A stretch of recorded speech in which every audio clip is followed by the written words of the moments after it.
Realtors commemorate the passage of the Fair Housing Act of 1968 and reflect on housing discrimination and segregation, past and present. As community leaders, real estate professionals have an opportunity to be part of equitable and inclusive change. Fair Housing Month signifies a recommitment to advancing equitable opportunities and expanding home ownership. Reflect, repair, renew, because that's who we are. Let's commit to breaking down barriers and fostering fair housing for all. Every person deserves a place to call home, regardless of their background.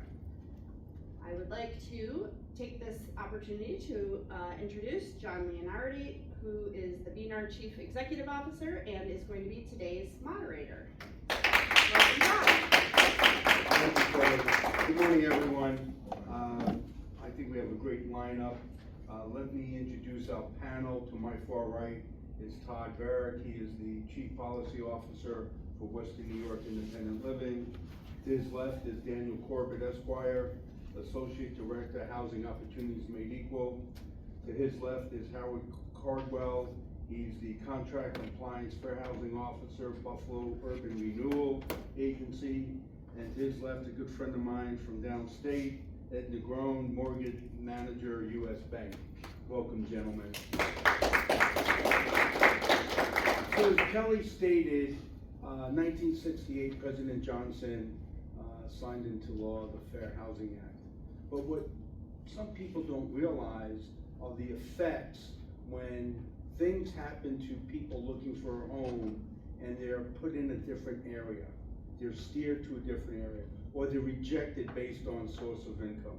So I was doing some research on this, and I know we always talk about generational wealth, right? When a black family is steered to a divested area in the 90s, for example, they don't see the same gains in their home value. While a white family in a wealthier area, in a non-diverse area, may see exponential growth. So that's just one component. But unequal access to education, and that's generational as well. Health and environmental disparities, right? These are just examples of some of the challenges these families face when they encounter these obstacles. Employment and social capital, right? Getting a job, getting internships, going to good schools. And of course, psychological and cultural effects and the perpetration of segregation. So all those are the effects of what happens when steering or some violation of the fair housing laws affects a family. It's not just that immediate family, it's generational in so many different ways. And so we're going to talk about some of those things, but I do want to start with Harold, because in the last couple of days, some breaking news out of the city of Buffalo regarding fair housing. Please. How you doing, folks? I think my voice carries well enough where I don't have to go there unless you really need me to go there. Okay, there has been some changes in the city of Buffalo. We have amended the fair housing laws in the city of Buffalo. There has been some bad actors, which has re-encouraged us to solidify the laws in the city of Buffalo. With the sponsorship of Majority Leader Pope, she encouraged us to put together some amendments in regards to straightening out some areas that were gray area, such as, and I had to write them all down because it's quite a bit of it, that we changed. We've expanded the persons that are required to comply with the fair housing standards, found in the revised vision will be in the people definition. So what that's saying that everyone that owns property is a part of the fair housing. That means if you only own one, you're subject to the law. There is no more levels, should we say. So if you only own one, and you're participating in violation of fair housing law, you will still see. And that law goes in effect for everybody. There is no more, I'm only doing 18 houses, or I only facilitate 18 houses. but you facilitate houses. Yes, ma'am. So is it consumers as well? You gotta let me finish. I promise I'm gonna take questions, cause I know He's there's got, gonna be he's got a little bit to bunch. go through yet, so just Yeah, give so, him a beat. give me a hot second on this. Okay, we've expanded protections for sexual orientation and gender, identifying by broadening those definitions. We have removed exclusions from the fair housing law and standards for owners or realtors who sell or own less than 20 properties. There is no more wiggle room. We have increased the fines and penalties for violations of the law by increasing the minimum fines and adding a provision that increases the fines for repeat offenders. All of that is gonna be broken down even more. So now, the penalty starts at the minimum of up to $2,500 per violation. But for each violation that you have after the first one, it goes in increments of $5,000. So if you've got 3 violations on your complaint, now you're looking at $12,500.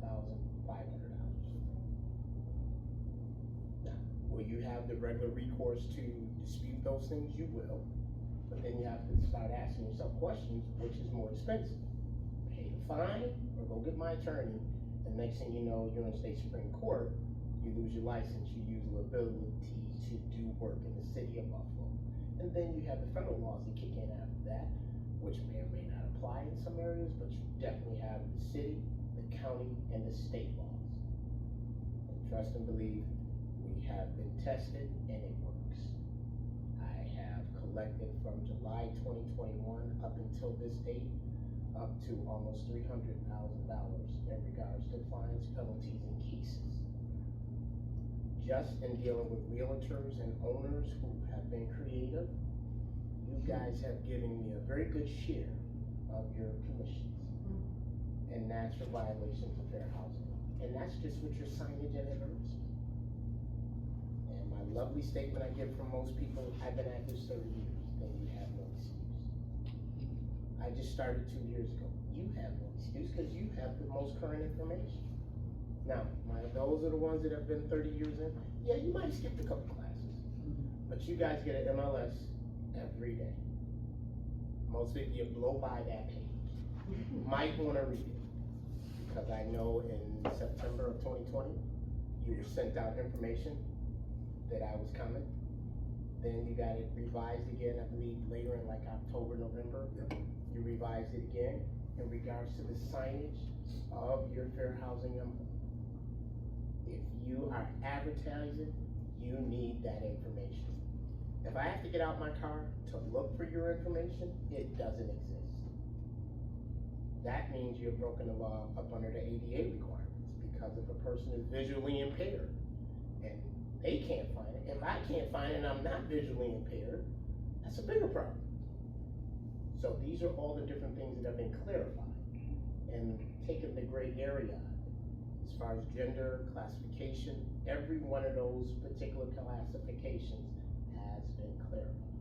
Advertising has been clarified. Penalties have been clarified.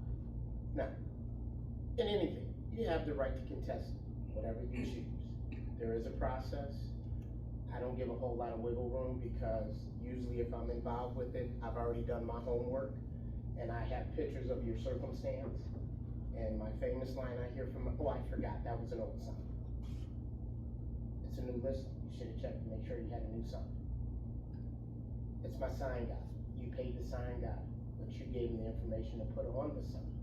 You get a mock-up before your sign goes up. You should have looked at it. Your name is on it. It's not his responsibility. He's just putting the sign in the ground. Now, you ready? Now you can ask your question. You already answered it. I told you, did I say give me a second? I got you, I know what you're doing. For those of you that don't know, I actually have a fair housing website. It's been up since 2016. That website goes into 125 languages through Google Translate. So you don't have an excuse. It's on Google. Most of you can tell me about everything under the sun. TikTok, Facebook, Snapchat, Instagram, where to get something to eat, where to get my hair done, what car I want to buy, but you don't check the information regarding the laws in the city of Baltimore, Erie County, and New York State. And I have all of those items on that website. This gentleman I spoke to earlier today, and Patrick, I believe? Yes. Patrick went to the website and he says, he said, I didn't know. So, these are the things that there is no reason, and as the brokers, and as the realtors, because you are independent contractors, so you are running your own business.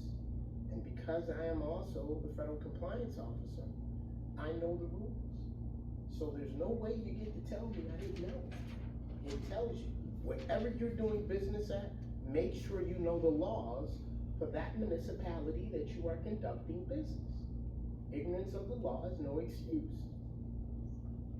Thank you, Harold. All right? So we're gonna be getting, I got a copy of the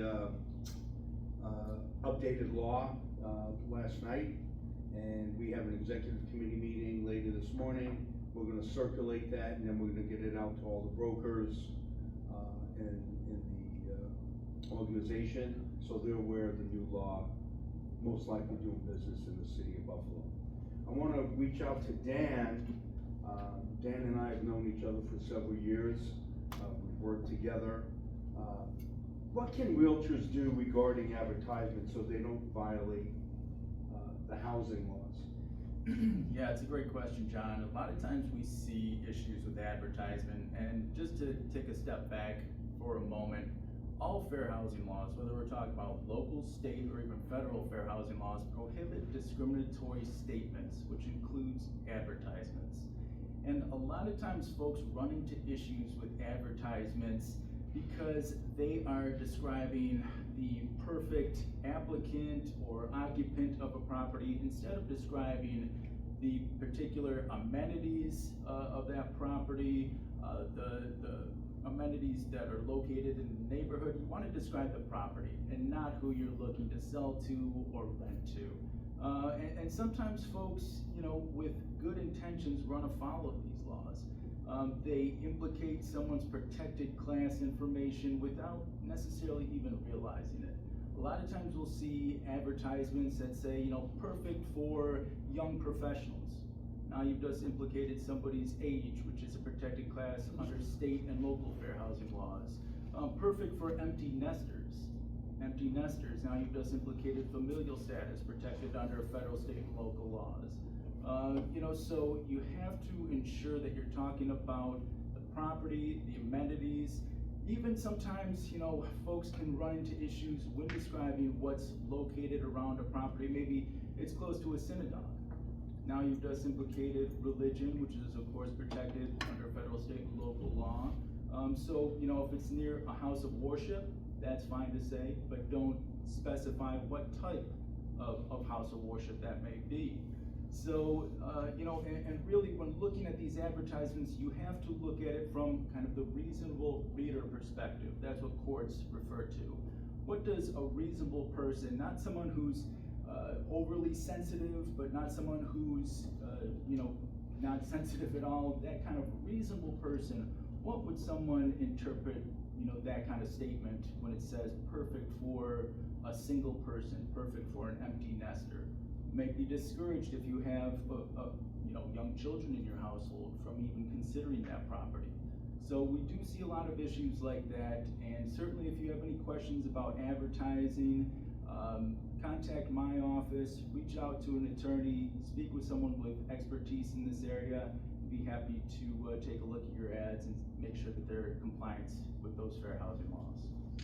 I looked at a report from, I want to say 22, regarding Western New York, and the number one trend was source of income, and on average, which is kind of sad, 3 to 5 violations per week are reported, on average, 3 to 5. Those are the ones that are caught. Those are not the ones that we don't know about, right? And is that still the same experience that you're seeing out there? Yeah, absolutely. Source of income is the most pervasive type of discrimination that we see.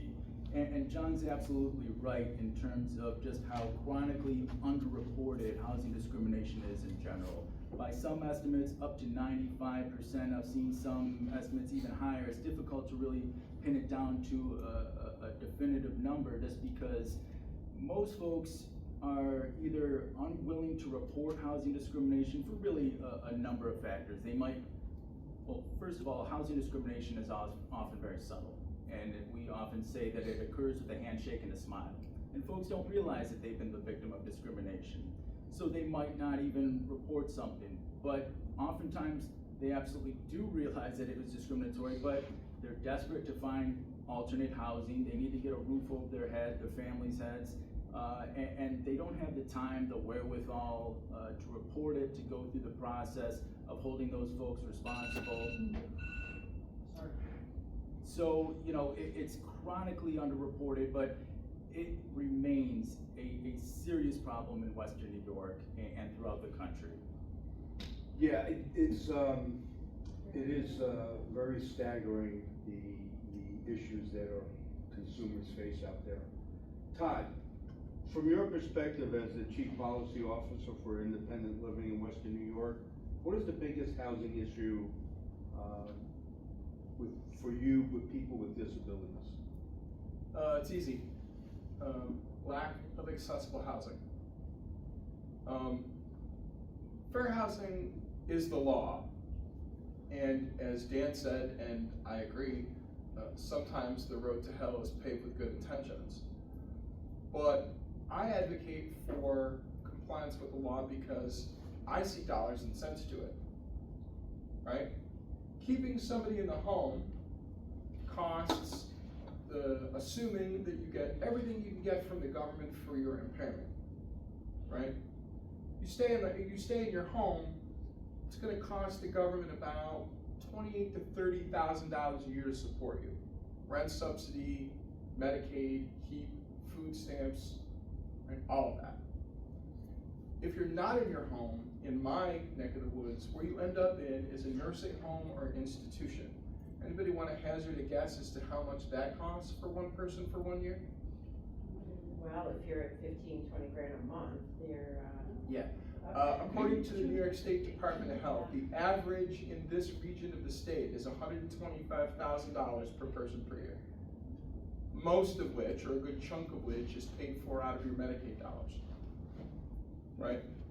So fair housing and accessible housing isn't just the law, it's good financial sense for everybody out there that's worried about how expensive their taxes are. Because we know it costs less to be in the community than it does to be in an institution. Now, what is the single biggest barrier? We don't build enough accessible housing, right? Federal law requires 5% of multifamily housing be done accessibly and 2% be done for what they call sensory disabilities, blind people and deaf people. They're not supposed to be the same percentages, like you can't create one set of units that have all the features in them, or if you do, you have to do 7%. The problem is, 7% is not enough with populations that are aging the way we're aging, right? The wait list for accessible housing is, well, 3 years on average, but you know what beats that? The waiting list for the subsidy that you need as a person with a disability to be able to currently afford your unit. Anybody want to hazard a guess what the waiting list in Erie County is right now? 10 years. She's closest, 10 years. 10 years. If you apply today, they'll get to you somewhere around 2035. If you're lucky. If you're lucky. Why is that? Well, no, it's a national problem with vouchers, but specifically in the early 2000s, the federal government shifted and separated people with disabilities from elderly people in terms of classifications. And what happened was they promised us, the disability community, that additional vouchers would be made available to make up for the losses of properties, right? But what that turned into, I kid you not, is every year there is a lottery nationwide for 100 disability-related public housing vouchers. Your public housing authority applies, and and the housing authority that wins is chosen at random. So the promise they made to us turns out to be nationwide 100 vouchers a year, right? Which we only get in Erie County if we apply for them. And as much as I love my housing partners, and Dad knows I was a former member of HOME, Harold and I have worked together on many cases over the years. I love my fair housing partners, but I've gone to every agency that does vouchers to see if we could partner to get some of those applications in, because if you apply, you at least get a chance, right? You can't win the $1 million lottery if you don't buy a ticket, right? And the agency's telling me they have other priorities. They currently, Belmont Housing Resources is prioritizing victims of domestic violence, right? Which I can't say no to that. Right. Victims of domestic violence are in a crisis right now, but every year we don't apply is a year that additional vouchers may not come to the city. Now, just one more thing on my question, and then I'll give it back. This is Fair Housing Month. When they passed the Fair Housing Act, who wasn't included? Correct. They didn't correct that until 1988. So in addition to observing this month, I also observed September as Disability Fair Housing Month, because that's when they passed the Fair Housing Amendments Act, where we got added as a protected class of individual. To answer your question. Ed, from your perspective in the lending world, how does fair housing impact a realtor-lender relationship? So the first thing I'll say is, first of all, thank you for having me here. I've been in the mortgage industry probably the better part of 35 years. And when I sit down, or when a loan officer sits down to meet with a customer, or when we discuss something over the phone, the objective for us is to put them into the right product. There are many products out there that are available to help all different levels of income for purchasing. The objective for the bank, it's not necessarily in that order. If we're lending fairly to somebody who's buying a $750,000 house, you gotta lend just as fairly to somebody buying a $75,000 house. So there are programs that are out there that have helped the borrowers get into a home, whether it's zero down payment assistance, things of that nature. In some cases, those programs were brought about because of something that the bank may have not done unintentionally, but they may not have been lending fairly to various classes of people. And the way we know, or the way the government knows how that's happening, is at the end of every application, there are 3 boxes that are checked to determine are they male or female, what is their nationality, what is their race. If I'm in front of a customer and they say I refuse to answer that question, which happens often, the customer usually is refusing to answer the question because they think that that information may be used to discriminate against them. That's not why that information is being collected. It's being collected to determine who are we lending to, and how are we matching up against our peers.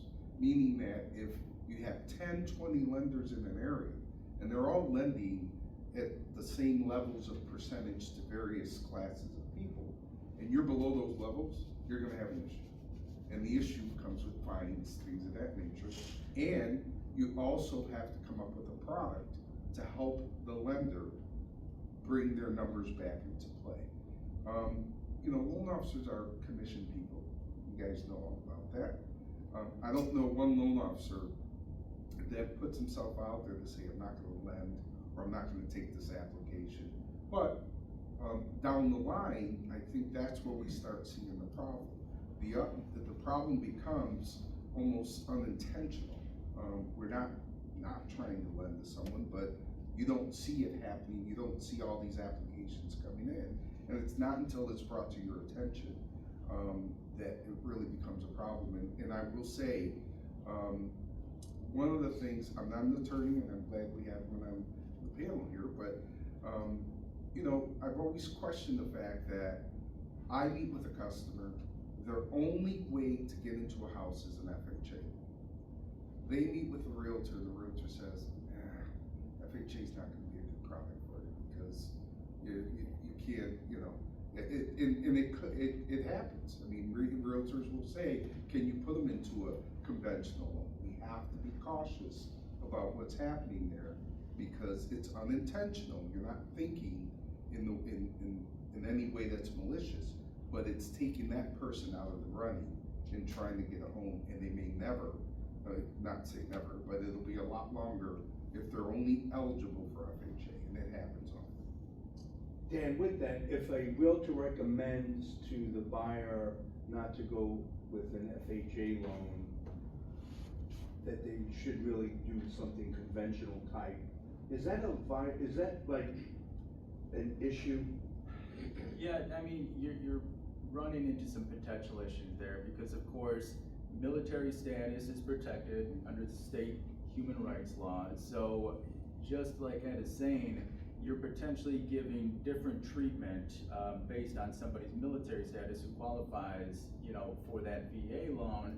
Now you're telling them, you know, don't consider that. You give them the options, let them make an informed decision, but don't limit them, you know, and by doing so, again, it could be a violation.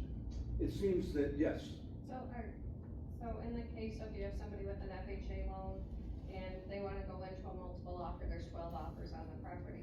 There's nothing wrong with explaining, like what I normally do is explain to them, look at this is how the loan products work, this is what an owner, there's nothing wrong with that. Just don't say, don't use Exactly. FHA, but Empowering them, explain, yeah, they're gonna make an Give them informed decision. options, tell them about the products that are being offered, Yep. and that I think is very helpful. I think the term that most of us hear is the word steering. Right. And say that again so people. the word that most people hear is called steering, and that's what you wanna be careful of. Because if you take away all of the options, then you're only limiting them to these options over here. So in the banking world, that becomes that redlining discussion, Yeah. that steering discussion. And the same thing in realty. You have to make sure you show all the properties. You can't just take, unless your client says, I'm looking to purchase in this particular area. If they're saying, I'm just looking to find a house, show me what you have.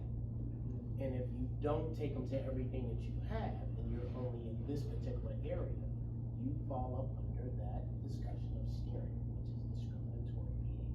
And again, it's unintentional. It's just, you're trying to help the customer. You're trying to help the seller sell his home, trying to help the seller buy a home. You're not thinking in that process, you're thinking, what's the best way to get that person into a home? But if this is their only option for a variety of reasons, because of how liberal the FHA product guidelines can be, it can be difficult for that customer to get into. So what Harold was saying, I just wanna recap that because that's really important. When a client comes in and they're looking for a property, say 250 to 300, and there's no specific area, you need to show them everything. If they want a specific area, then you could just dial into that particular neighborhood. What happens often is, depending on the search, it can put a realtor into a bind. Is that? Absolutely, and you know, Harold had make really good points about, again, a lot of times real estate agents, they think they're being helpful, and sometimes, you know, your client will ask you questions that can lead to issues. You know, is this neighborhood safe? You know, that is a very subjective issue about safety, about crime statistics. If your client starts asking you about that, don't give subjective opinions about different areas.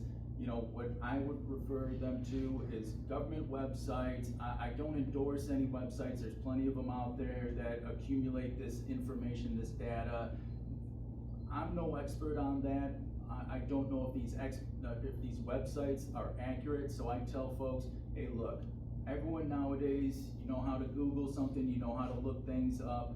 Do your own research, make sure that, you know, if this is an issue about crime, things like that, look up those statistics. Again, I would suggest going on government websites that might be more accurate, but anytime you have someone saying, you know, I wanna live in a good neighborhood, a safe neighborhood, well, what are the specific amenities you're looking for? Let's start there. Let's not talk about these very broad subjective issues.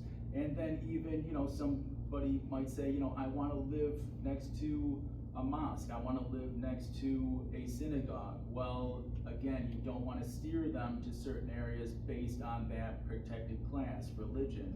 So you have to be careful, you know, when folks start asking about these very subjective things, put it back on them. Hey, look, you need to do your research, look that up at reputable sites, go to the neighborhoods that they're interested in, drive around, see if you like the neighborhood, if that's a place that you wanna purchase in, that you wanna invest in. That's what I would tell my clients, rather than give subjective opinions, because that's when you can run into issues. Harold, you mentioned that, oh, yes. I have, since you brought up, they wanna live next to a mosque or within, I have clients that wanna live within a 15-minute travel time, not necessarily, so they want me to look. But they've given you a specific. Right. So that's, again, allow your client to tell you what they're looking for. Now, if they just say wherever, then you give them whatever. But if they So put you in a can box. tell them, if I put in their mosque where they want to go to on a daily basis, and I put travel time, and if it falls within that radius, that's what they wanna see. Your client was asking you for specific information, so that you're I'm good. attending Yeah. to your Okay. client's Let needs. me give you a disability example. Okay. You might be asked by a client to pick something that's within the paratransit service area, because they're gonna need transportation and they wanna make sure that the transportation gets to the house. Okay. You're not gonna know how to look that up, right? However, it's a whole thing about looking at a bus route, right? Pull up the bus route map in terms of your selections, right?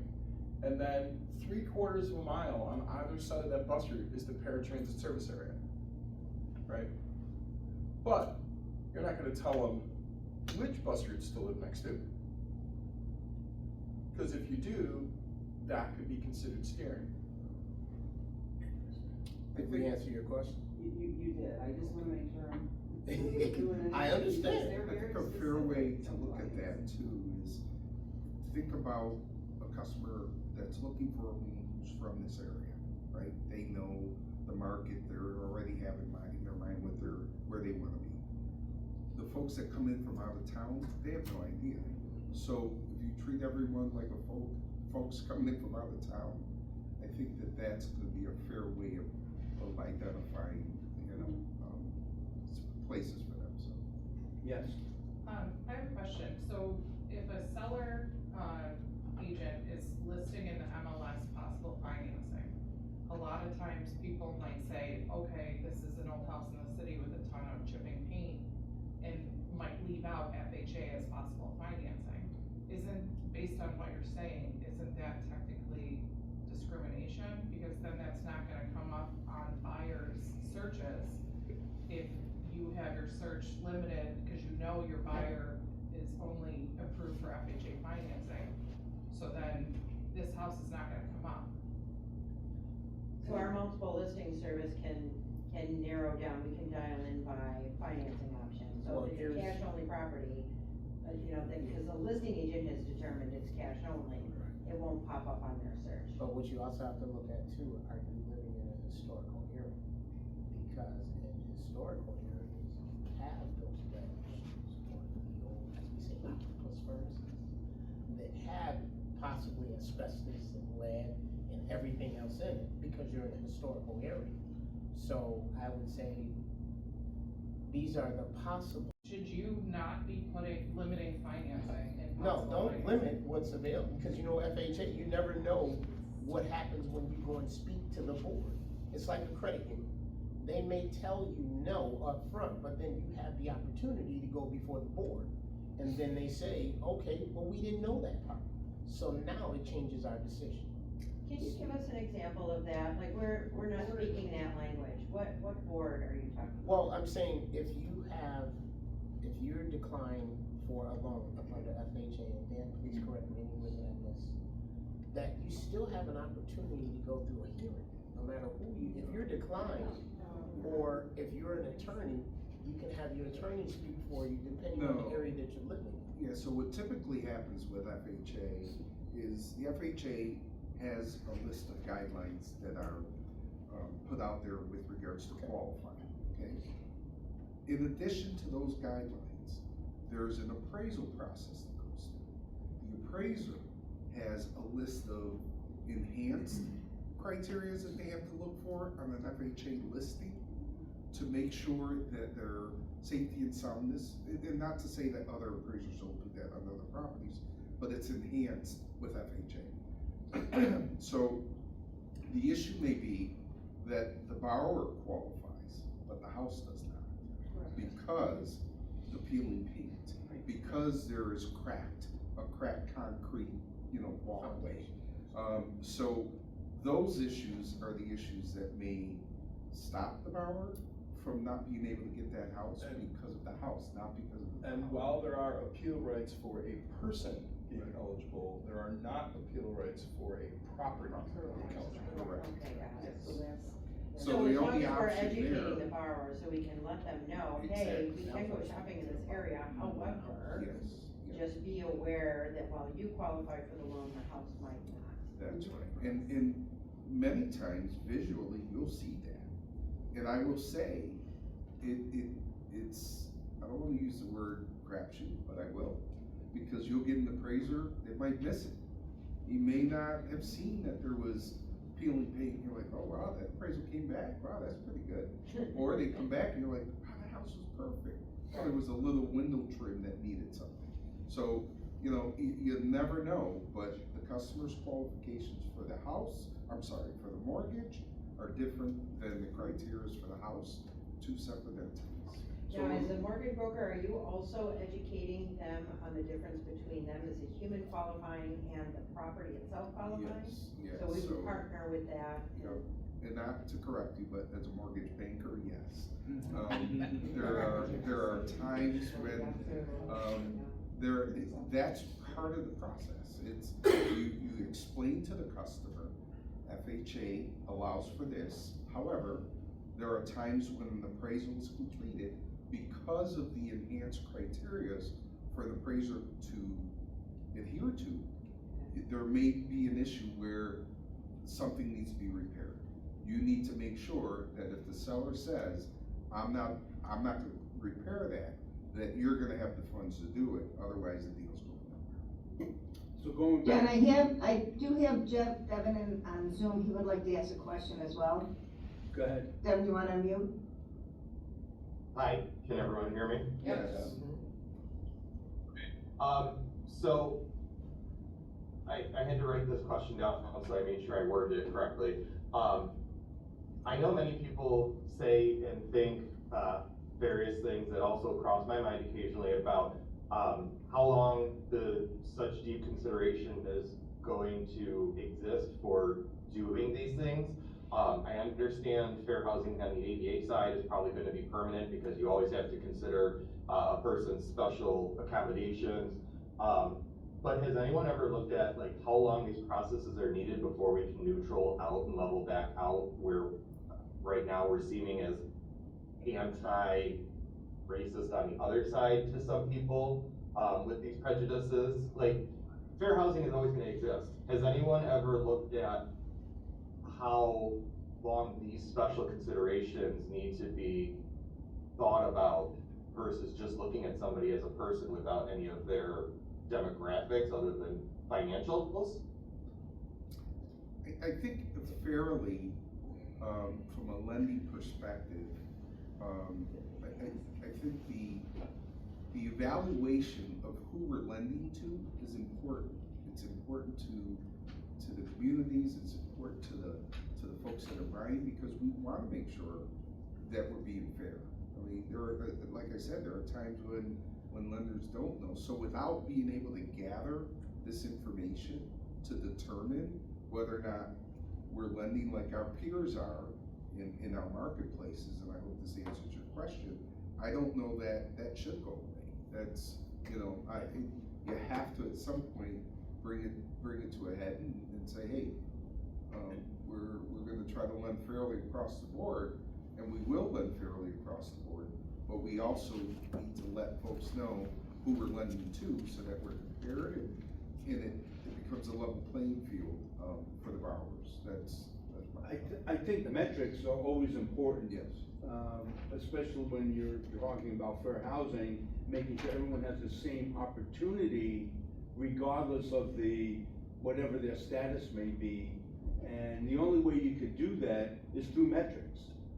To eliminate that probably would create even more bias, There's no monitoring. and without monitoring. And we're not giving you like gray areas of civil rights law or disability rights law here. We're giving you the black and white stuff that isn't going away. The examples we're giving you are not 1 in 100. The examples we're giving you are happening in the community right now, right? People are being steered, right? To give you an example, I had a staffer at a wheelchair user married to another wheelchair user. I needed to bring them in from Rochester so that they could take a job. I could not, for the life of me, find an accessible unit for them, right? And that included, I sent them to home to find a realtor. And we could not locate a single accessible unit who was somebody who was prepared to pay market rate, by the way, because we were employing them and, you know, I don't know, we pay, you know, reasonable wages. This stuff is happening right now, every day,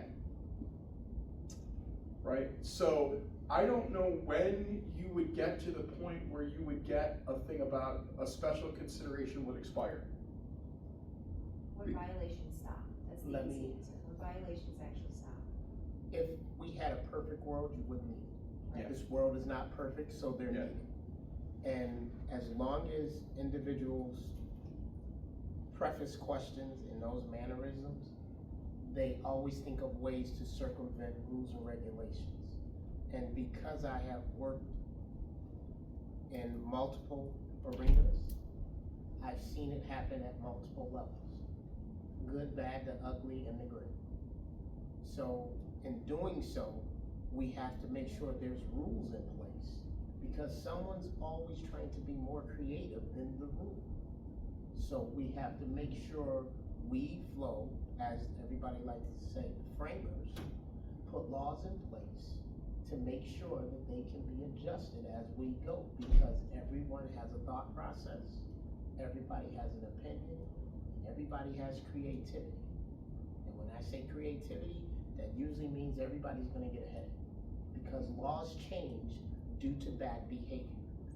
And when individuals do bad behavior, we have to restructure those laws to make sure it keeps the playing field level for everyone else. A great example of that is source of income discrimination, right? Because that actually started because the laws changed to turn around and say, okay, you can't discriminate against people based on their race, creed, color, religion, disability, marital status, right? But then they turn around and said, well, if you're getting a DSS voucher on the security deposit, I'm not actually gonna be getting cash to put in a bank account. So obviously you must potentially have a problem with paying the mortgage or paying the rent. So therefore, I won't finance you, because housing choice vouchers can now be used for financing a home. Or I won't rent to you, because if you need this money, obviously you're too poor to be able to pay the expenses. And it took us a while to get to that. It took us almost 10 years to figure that out, because there were smart people. Smart people figured out a way to get around the regulations and come up with a factor they could use that could exclude, in my case, people with disabilities from being in a unit. And just to add to that portion of another form of the discriminatory behavior is when you have families that go through changes. Everybody was healthy in the beginning, everything is going great, car accident, health issues. Now your income is not where it was, and now you're on Social Security disability. You started at $200,000 a year, you're doing great. Car accident hits, now you're enabled and you can't do things that you did before, but to take that position as an owner, a seller, banker, realtor, what have you, and say, oh, you can't afford this, you know, so now we're gonna make that decision for you. There's your discriminatory behavior. So the laws put those things in place to eliminate those things. And you have divorced women, divorced men, you have to start all over again. You got 10 kids. Now it becomes questionable.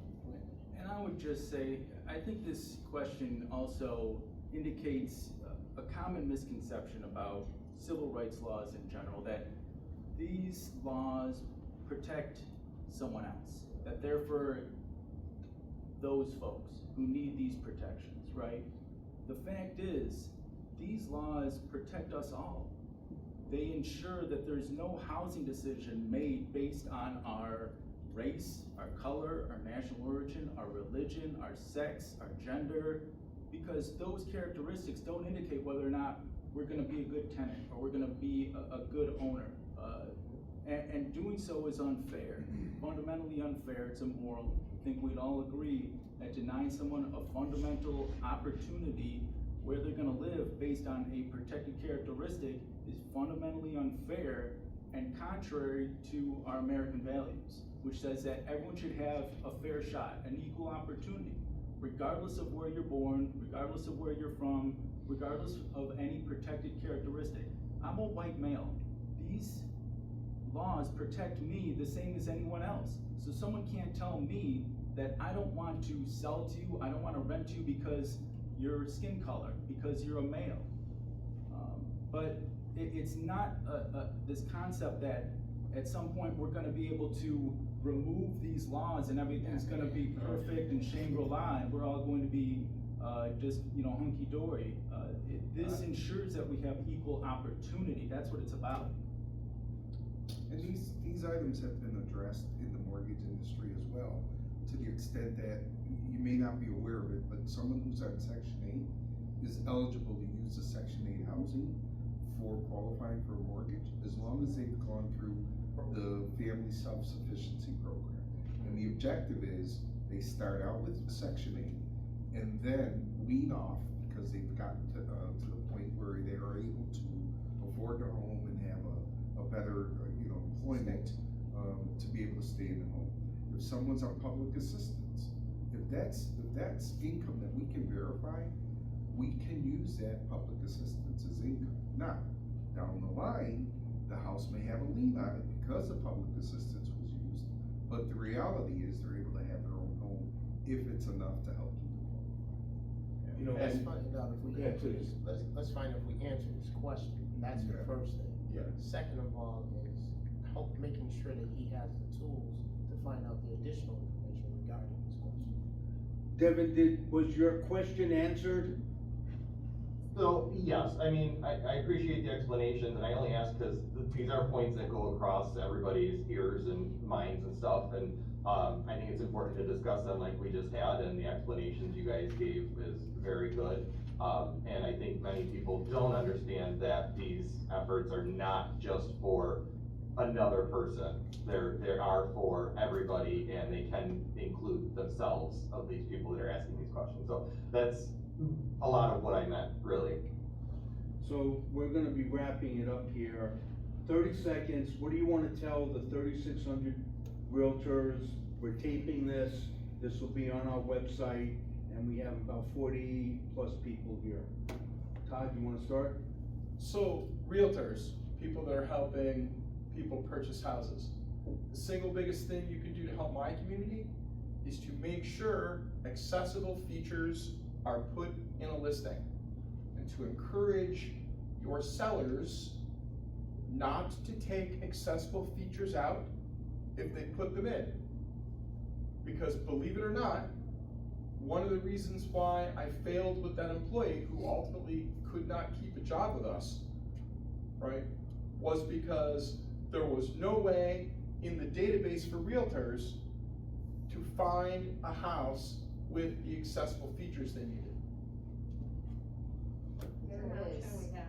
We Yes, Just have to fill it there's out. an option that you have, but not a lot of people do that. Right. And the active conversation, because I had this conversation here before, and I talked about that with some people, and what we find out is when somebody sells a property, they want to take the accessible features out. And I say to you that that's a mistake, because those accessible features, provided they're done correctly, are marketable. I agree with that. Is there a list, and I hate to say, because there's probably many different features that can be applied. We have just a few that we can choose from, door width, those kind of things. Are there certain things that you guys look for that we may be able to share with our members? The greatest answer to that question is the fact that we want to be able to make sure that the building blocks are there to make a place accessible, even if it isn't yet. So that door width thing is really important. The ability to be able to create an accessible entrance into a dwelling is really important. Because even if you've got the basic building blocks where you can get in, there are government programs that can help you mod a home so you can stay in it. The whole thing about that is you've got to get in the door. So literally, those are the things I prioritize. Ramps, right, ramps on entrances, widened doorways, right? Stair lifts for, Western New York, we have a lot of 2-floor units. Somebody went through the trouble to put a stair lift in, right? I want to do a maintenance check on that and list that as an accessible feature, right? Because those things are important.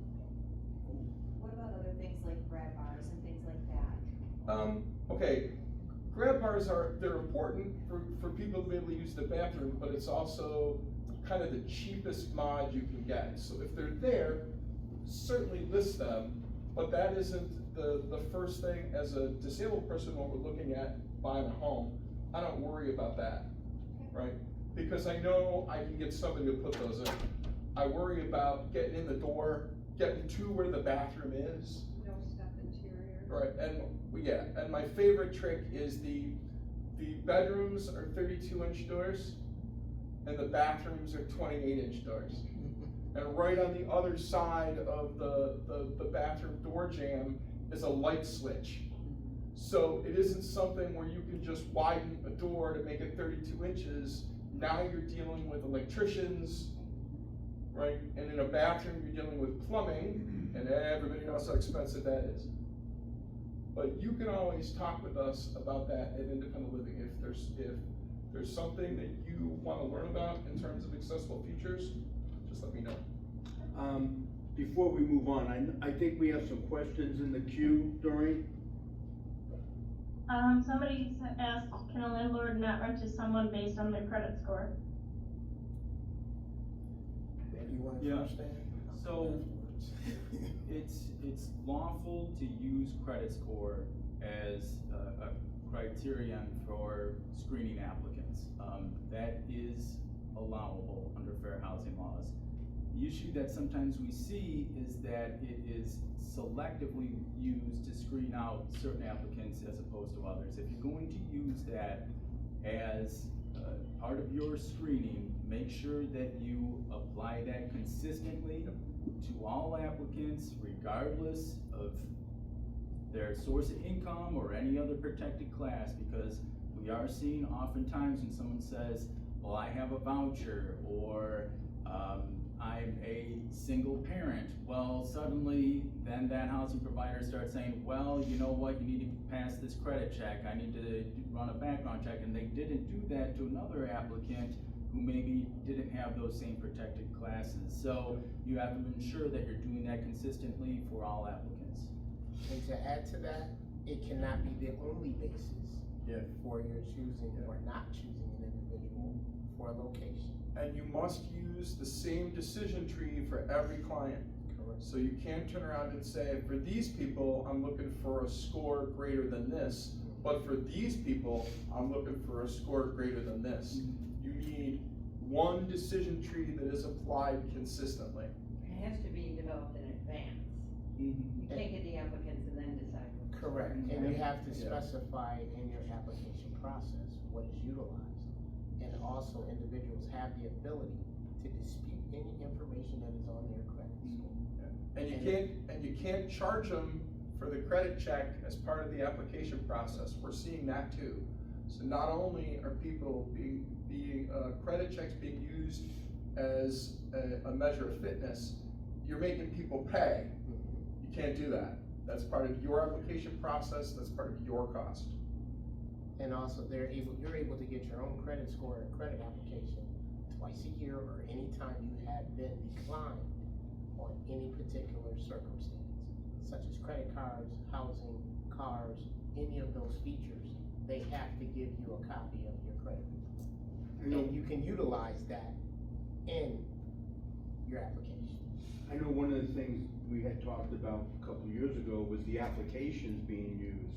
Yes. And I don't know if Dan, you wanna address that everyone was using their own, you know, some firms don't have any. Exactly. You wanna touch on that? Yeah, and the point about applications too is a few years ago, there was a law passed, the Tenant Protection Act of 2019. It limited how much folks can pay in these application fees to $20 or the cost of running that credit background check, whichever is greater, whichever is lower. So,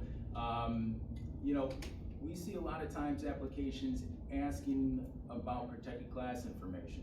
So, asking about what is your relationship status of these applicants. Okay, that could go to marital status. Asking about the relationships between minors in the household and the adults in the household. That could implicate someone's familial status if these are children. So you have to make sure that you are not including protected class information in that application. So that's something we also see. We created a application when we worked together, so Yeah. I know BNAR has one. Are there any more questions, Chloe? I have a question Oh. here. Yeah, John, there is one. Peter wants to know, can we talk about reasonable accommodations? Real quick, because your time is valuable, right? Reasonable accommodation is a concept in both the Americans with Disabilities Act and in the Fair Housing Amendments Act that permits a person with a disability to ask for an accommodation in order to have the free, quiet, and safe enjoyment of the property, right? Now, those things can be anything from the way they pay the rent, right, to having an assistance dog on the property, right, to allowing for a change in policy at the place you live. For example, I have, my landlord's got a rule about the number of keys, right? But I made him do a reasonable accommodation so that my PCA could get a key to my home so that I don't have to worry about getting up and trying to go downstairs to the door to let them in. Their primary purpose in life is to help me get ready for work in the morning. So I required a reasonable accommodation from my landlord in order to make that happen. Now, if you have any additional questions about that, you can definitely call me at the Independent Living Center. I can give you all the information you could ever want. Aren't there requirements for the owner, to put in a ramp? Well, that's actually a more complicated question because believe it or not, that's based on where the ramp is, Okay. and how the unit is funded. So, Standard Fair Housing Amendments Act, right? A landlord is required to modify public areas to make them accessible, but they're not required to put anything within a unit, except if that unit is funded or subsidized, or the property is funded or subsidized by Section 8 or Housing Choice Voucher. If that's the case, then there has to be an analysis of what the landlord can afford, because under Section 504 of the Rehabilitation Act of 1973, which is where all that federal HUD money comes into play, right? You have to be able to provide reasonable accommodation. So if it's a private unit and no other unit touches Section 8, you gotta do it on the outside but not on the inside of the unit. If a property touches Section 8, they have the right to ask for modifications to be done to the unit. However, the landlord may not have to do them if he can't afford to do them. Right? In layman terms, if you're saying you need a stairwell and it's only a 22-inch stairwell, yep, that's not a reasonable accommodation, because you have to tear down the whole stairwell and make it 28 to 36 inches wide in order to get you a mechanical stairwell. Now, if somebody else pays for that though, Then that's a different discussion. Example from my realtor friends here, OPWDD has what's called the Home of Your Own program, and they assist with closing costs and some things for people that are developmentally disabled, right? It's entirely possible that as part of one of their services at OPWDD, somebody would pay that 22 grand, right? The landlord can't stop that from happening. What the landlord can require is that the unit be returned to the condition before the mod was made if they didn't pay for the modification. Now, I've said it before and I'll say it again, in most of those cases, I say that those mods are actually marketable, so the tenants actually, or they've done you a favor. So I don't necessarily recommend that landlords do that, but apparently it's a big thing. Here's one other thing I just want to make sure everybody understands about service animals. Oh yeah. There are certain things under the HIPAA law you can't ask. It's none of your business. If your tenant tells you they have a service animal and has a documentation for that animal, that's it, that's all. You can't charge them for it. You can't say, oh, well, now I have to add this, my insurance doesn't cover this. You don't get that choice. Yeah. You do get to see the letter. Yes. You can ask for the letter to a degree. You can't ask for the particulars in the letter. If his doctor says, this patient is seeing me and they have a service animal, that's it. No, service animals and support animals are different. Well, Yes, service and support, but in housing, it it's a goes, distinction without a difference. yes. It's the one area in disability rights law where regardless of what the animal's purpose is, the person's right to have the animals protected. Yes, and if you do anything to hinder, discredit, discriminate, you see me. And that can cause you unnecessary stress. Or me, which I might even be worse. So I want to make sure we clarify, going back to your point, a service animal and a support animal are treated the same. Correct. For those definitions, a service animal is an animal that is trained to perform a task on behalf of a person with a disability. Guiding a seeing eye dog for the blind is a great example. When it can seek medication and. Yeah. in the event of- I lived in an apartment building with a guy who had a service animal. The dog's job was to open doors, right? And Trained to open doors and push elevator buttons. There's a multitude of classifications of what they do. As a layperson, we don't have that skill. That's not our place. Yeah. But you cannot tell the tenant that has a service, therapy cat, therapy dog, Also known as an assistance animal. that part. An assistance animal is a dog whose existence, either medically or situationally, improves the lives of the person who has it. So in our classes that we're taking, service animals are dogs, and in rare instances, miniature horses. Miniature horses. So that's a service animal. And No, that's no, what- no. That's what we're being trained on. That's- Support animals are different, they can be anything else. They can be anything. But we can require a local doctor's prescription or. You cannot. No. Whoever told you that is Tell them wrong, no, and thank you you. need to come to me and tell me who told you that, because we will correct it. That is And- absolutely incorrect. In terms of federal fair housing law, the right to an assistance animal is as equally protected as the right to a service animal. Now, So you can ask, You're saying so assistance is like the emotional support animal? Correct. It's the boa constrictor that somebody needs because that's their support animal. I love the boa constrictor angle because, believe it or not, that case was actually about a transit authority, which doesn't necessarily apply anymore. But the thing with But it was an actual service. the thing with an assistance animal, and I'll give you an example. I work with somebody who has clinical depression, right? And they have an assistance animal. The assistance animal's job is to go for a walk twice a day, right? Because that schedule keeps that person up, moving, and taking their medication. Dogs not trained to do anything, dogs just going for a walk twice a day, right? But that particular thing keeps that person working, earning money, and therefore paying rent.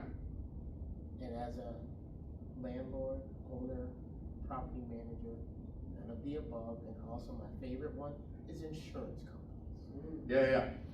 It's taken out. Yeah, well, some's not that bright to remember that it's been taken out, so some like to still utilize it. It's Yeah. against the law. A lot of places will have a pet policy Yes. that forbids certain classes of dogs, and the justification for that I heard forever was my insurance company won't allow a pit bull on this property. That's not our problem. It's Well- a service animal. Yeah, it performs a service on behalf of the individual. Now, the thing with the require a local doctor's note, you can ask for documentation that verifies the purpose that the dog is put to. You're not allowed to keep it. You're not allowed to write or to store any of that information. You verify it, you check the box, you're done, they get that stuff back. Right. Because you also are violating HIPAA. Well, There's a couple other pieces in it. only if, you've got to store medical information in a very particular way, and most landlords don't want to have to deal with that. I think a lot of times folks get confused about the distinction between service animals and assistance animals. The Americans with Disabilities Act that's where the term service animal comes from. It's a higher standard, and the reason for that is the ADA applies to places of public accommodation. So you go to the store, you go to the mall, you go to the airport, places where the public's invited in. Now, for that, to bring your service animal into that establishment, that animal has to be specially trained. You're in public, okay? And it's providing a specific job for that individual. Now, in the context of someone's private home, you're talking about fair housing laws. Now, you don't have that higher standard because you're talking about someone's home, okay? You're not going out in public, it's different. So the focus is on the individual. Is the individual disabled? Is there a disability-related need to live with that assistance animal? Now, it could be a service animal, but assistance animal is a general term that covers service animals, it covers the emotional support because the focus is different. You're focusing on that individual's disability-related need for that animal. And the only place that those assistance animals get coverage is housing. I think one of the things that we deal with is that people think you can declare a service animal. Oh, I like my dog, so I'm gonna tell my landlord they're not service assistance animal. Or that you can buy a certificate online to say, okay, here my. There's been a whole industry that's cropped up that is really taking advantage of folks. We've had a number of clients that have real needs for assistance animals, and they think that they have to go online, purchase these certificates. that's all garbage. That is not what you need. What you need is exactly that verification. If it isn't readily apparent that that person has that disability-related need, you can ask for verification. And just like Harold said, you don't have access to their medical records, but just establishing that they're disabled and there is a need for that animal. Under the ADA, you only get to ask 2 questions, and you cannot demand proof, right? Out in the real world, in the non-housing world, under the ADA, you're only allowed to ask 2 questions, and you can't ask for proof.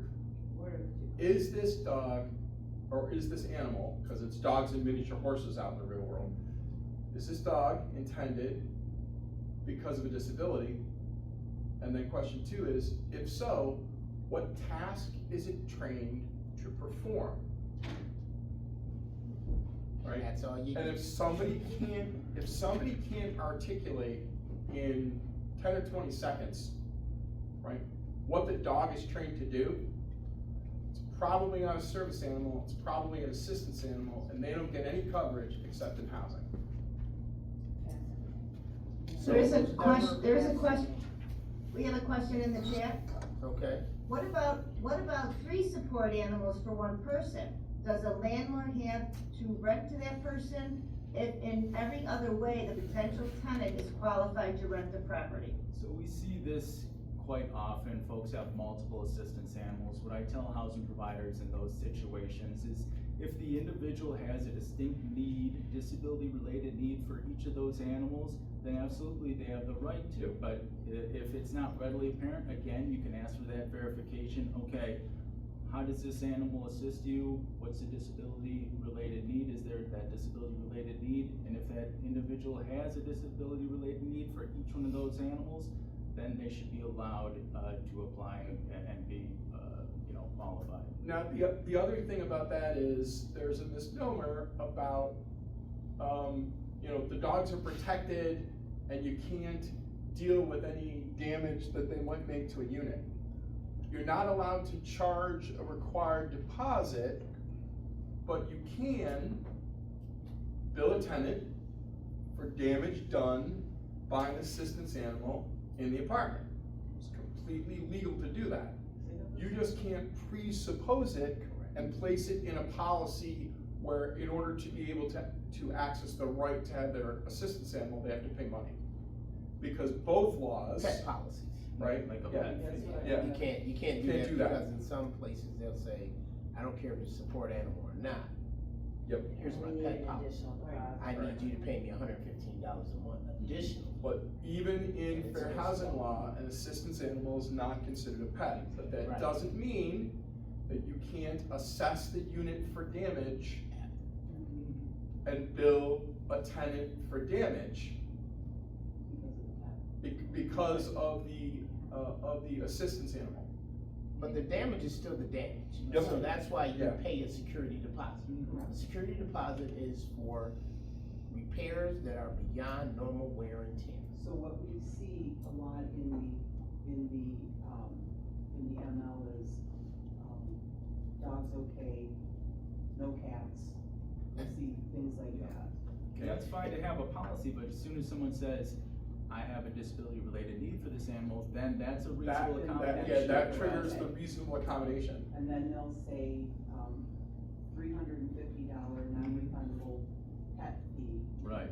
Not gonna happen. Nope. Yep, that's fine for a pet. Yep. Like Todd said, an assistance Well, animal no, is not that's a okay, pet. I'm saying a non-refundable pet fee, if it is truly a pet, that's okay to say It's that. in it, you can make that choice of, this is not where I want to stay, or I'm not gonna take the pet. And to give you an example, that, the 3 assistance animals in the apartment, right?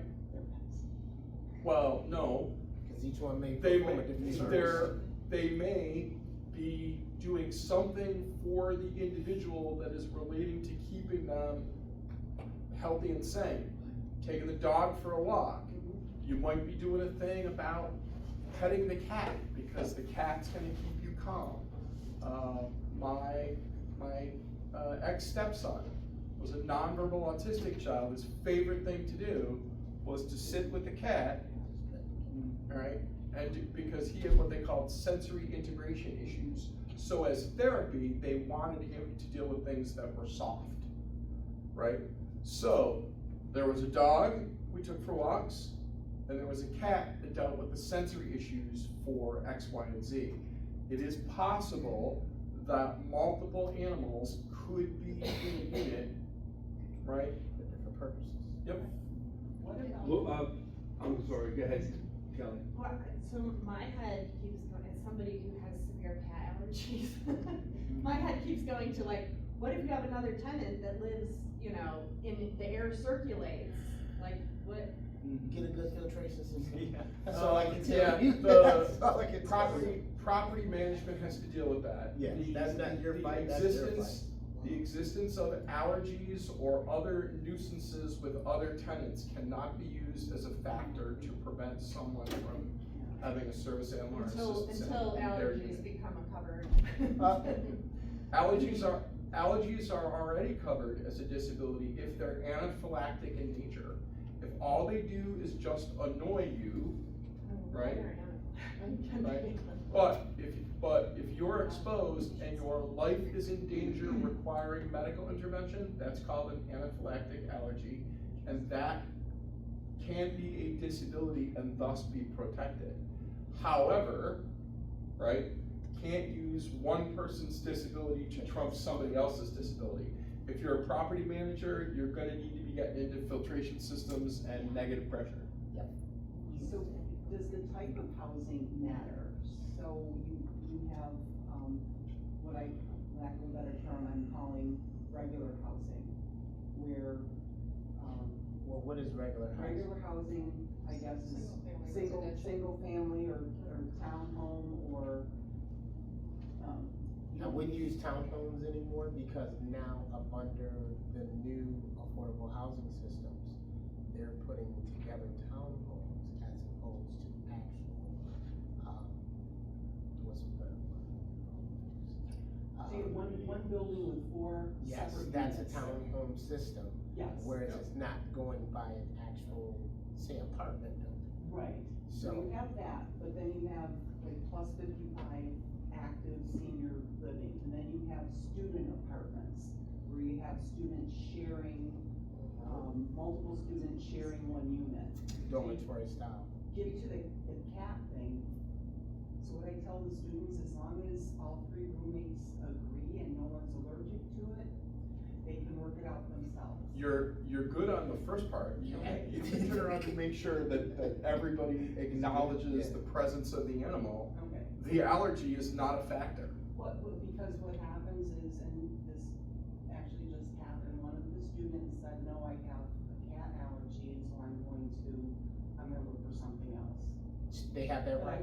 I want them to be aware that somebody in the unit has a cat, Well, to, you know. That's they're fine. able, so they can make their own intelligent decision. Correct, but you're not saying to the person with the cat, You have to leave. you can't be here, or you've gotta get rid of the cat because I can't find a fourth student to fill your unit to capacity, right? Right. That's where the problem I is. tell them that. Educating a potential tenant, disability or not, about the factors they might come across in the status-specific housing, right, isn't discriminatory unless you're making a decision that says they can't. That's the key. You don't wanna be the decision maker. There was a Yeah. case a few years ago in a situation where shared living environments, like you're saying, you're sharing a kitchen, maybe bathrooms, things like that. Courts have ruled that folks have the right to association. They can decide who's gonna be their roommate, okay? And sometimes that can be decided on discriminatory bases. Courts have said that's fine. Yeah.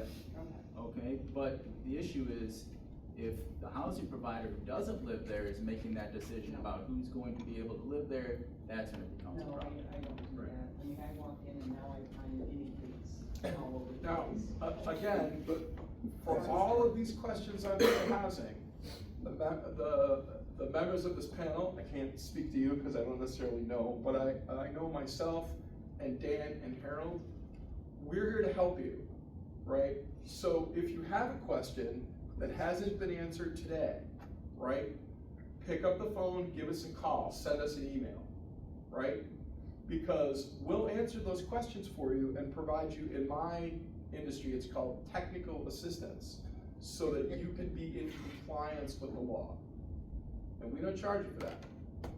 Dan, do you, comments to the organization, the members? Yeah, I would just say, you know, real estate agents, like attorneys, we're held to a higher standard. We have greater responsibilities. And there's certainly a number of laws, rules, regulations that govern our businesses. And we need to be experts on what our obligations are under those laws. And you guys are really at the forefront of fair housing in our community. You know, we have these classes, we talk about these laws, these obligations, and I would just really encourage you all, just as Todd said, if you ever have any questions, concerns, reach out to us, ask us about a specific issue, because we can't really go through all the potential situations that may arise. We could be here all day. We'll be here all day, all Yeah. week. Yeah. But I always love it when folks reach out to me, they say, hey, this is what I'm dealing with, what do you think about this? And we just talk it through. And I can identify, well, this could be an issue here, that could be an issue. The idea is, let's avoid liability here. Let's ensure that we are providing equal opportunity for everyone, so folks have the choice to live where their heart desires, their means permit, and that's gonna benefit our entire community. Harold? I would be happier to talk to you than not to have to come see you. Because the laws are so stringent at this time, and we're in a different society, it's better to have the tools with information than to go by old practices. As humans, we have a tendency to be habitual and become very habit forming. And we think because our grandparents, our parents, and older siblings may have been doing something the same way for a period of time, we think that's the right way. You have to make sure that you have the proper tools in your toolbox in order to fix the right circumstance. And also to know who you can reach out to get that education on how to use those tools. That's what we're here for. I'm happy to help anyone that has a question in regards to those circumstances, understanding the law. We want to make sure that everyone has that opportunity. An hour of technical assistance can save you thousands in legal fees. Ed? So I'm also here to help as well. I'm glad you said that. I just wasn't gonna speak for you. So John, is there continuing education credits for this class? Not for this one. I don't think, during, there's no CE for this, correct? No, not for this one. Okay, so. But We we're do always offer looking fair housing CE Yeah. classes. So my point in asking that is that I commend you guys for being here, because you're honing your skills. You're learning more about your industry and things that are gonna help the people that you're serving. And I wish the class was full, because it just helps spread the word. So I would say continue to take the classes, that will help your industry. I also help conduct the class on grants and subsidies. So, you know, it's always, to me, it's always an important component to understand your industry. Having said that, what's interesting is things happen within the industry that you have no control over, that to me may or may not be discriminatory. And I'll give you an example. I have a young couple who are non-permanent resident aliens, been in the US 5 years. They have, you know, work permits, got them pre-approved to use the USDA housing program. They were ecstatic looking for a house, and we get a memo last Thursday stating that HUD and USDA are no longer offering this program to anyone who is not a permanent resident alien. And so, you know, things happen in our world, if you will, in our industry, and it's unfortunate that they're just victims of circumstances.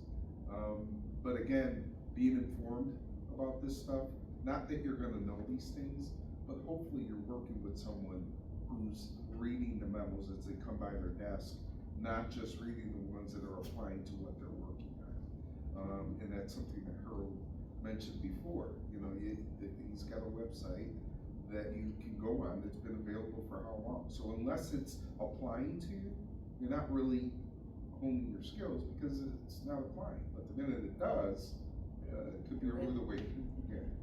Shifts in politics affect industry, right? As advocates, I don't necessarily care much about politics. What I care about is policy. At the moment, federal policy is shifting towards the federal government not wanting to be in the civil rights business, and they want the states to make those decisions, right? I'm lucky, I happen to live in New York. We have a very robust state-based civil rights system, right? So no matter what happens with regard to politics, the policy is still going to remain the same. And the policy is everybody gets an equal and effective chance at affordable, accessible, safe housing. And if I could just add to that, please, whoever you utilize as your attorney, make sure they know the laws of the municipality that you are doing business. If they don't, you're gonna lose. And think that the city of Buffalo is the 800-pound gorilla. There are first-string suburbs that will follow in the city's footsteps, and there are some that won't. So knowledge of that on the ground is important to help you make informed decisions. Yeah, I think, you know, first of all, again, thank you all for being here. You know, fair housing, as Dan and I have spoken over the years, and to my executive committee, is crucial to the world we live in. Making sure everyone has a fair opportunity, an equal opportunity to live where they want to live. And when I started the presentation, I talked about some of those shortcomings that happens to families when they are steered, and the lasting effect. We do have, NAR created a couple of programs, and one of them is Fair Haven, which I know you're familiar with, Dan, and it's Fair Haven 2.0, and I know President Kelly has asked the board to take it. I've taken it, several of us have taken it. I speak to the members out in Zoom world. If you haven't, Fairhaven 2.0 is something, I don't remember how long it takes, it's not that long. An hour and a half. It's well worth it. And the other program is At Home with Diversity, another great program that came from NAR. And this was all out of the, let's back up, how did, you know, this become the limelight, right? Back in 2019, going into 2020, everyone should YouTube Long Island Divided and see the devastation that occurred on Long Island and the agents that lost their licenses, that were fined, the new requirements from the Department of State, the legislature here in New York, requiring additional fair housing. NAR is requiring additional fair housing. But I will submit, 57 years later, from the initial signing of the Fair Housing Act in '68, we still have these bad things going on. And we have to become more vigilant and working with our partners to make sure that the front line, as Dan said, our realtor community is the front line of fair housing. And we have to be in lockstep, and we have to know the law. So with that, I'll turn it over to Kelly to close us out.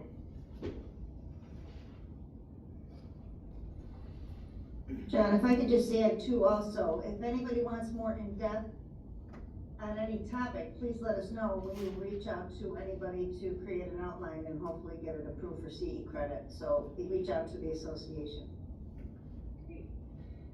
Yeah, in conclusion, I just was gonna mention, Fairhaven, so thank you for bringing that up. I definitely challenge everybody to go onto the NAR site and take that.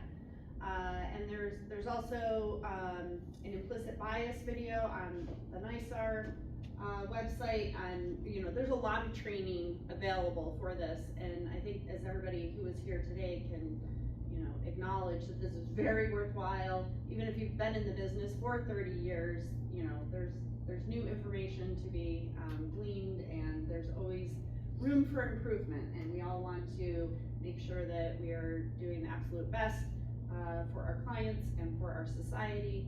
And I thank you for being here. So thank you all so much for being here and for your wisdom and your words that you gave to us today. So we appreciate it, and thank you all for coming.